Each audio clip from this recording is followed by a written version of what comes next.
چې کله چا باندې تعویذ شو، چا باندې کوړې منتر وشي، چا باندې اثر پکې پیدا شو چې دی ویره ما باندې څه شوي، اوس به مونږ څه کوو؟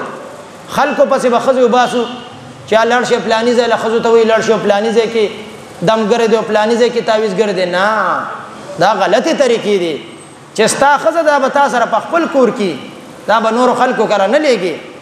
چې ستا کور والا ده نو دا به ستا په کور کې ښځه چې د خاوند د اجازت نه بغیر ووته، اگر که په دې نیت ووته چې یاره زه راوړم او کور کې داسې څه وظیفه شروع کړو چې مونږ کور کې اتفاق راشي، خو د خاوند د اجازت نه بغیر ووته، نو دا مسله ټول یاد ساتئ.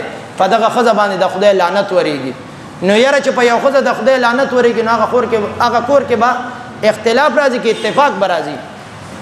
نو هره ښځه چې د کور نه بهر وځي دا به د خاوند نه اول اجازت غواړي، بیا به دا چرته ځي، بیا به د خپل ضرورت پسې بار وځي.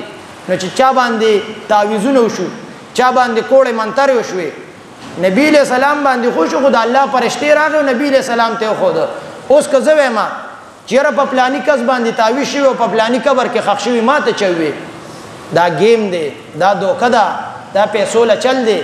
چې څوک کوي زه داسې کولی شم زه درته په دې جومات کې قسم خورم زه بوزم او یو قبر سره کینو مې ووایي دې قبر کې ښځه ده که سړی دی، دې ووایي نو چې دله دا پته نه لګي نو دونه تعویذ وله څنګه د لرې نه ښکاري.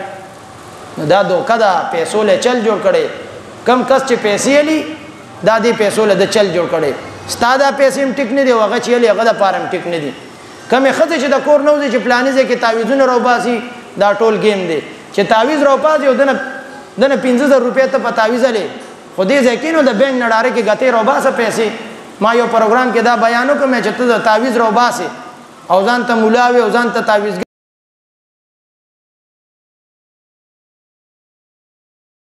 نه پیسې راوباسه کنه. نو یو مولوي صاحب دی اوس کې نوم علم بده خبره ده، نو بیا 3 جمعې ما پسې بیانونه کول دا چل دی او دا مشرکان دی او دا بریلیان دي. ما ته څه پته چې تا ته بېپار جوړ کړی، خو دا طریقه غلطه ده.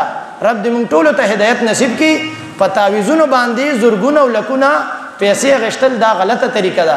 دا اسلام موږ ته دا قرآن دې څیزونو له نه دی رالیږلی. طریقه دغه نه ده. طریقه کومه ده؟ د الله نبي موږ ته وښوده که نه چې کله تا باندې اثر راځي، تا باندې جادو کېږي، ته به کم الفاظ وې، کم صورتونه به وې، هغه هم دا صورتونه دي کم چې موږ اوس تلاوت کوو. غوږ ورته کېدی. بسم الله الرحمن الرحیم.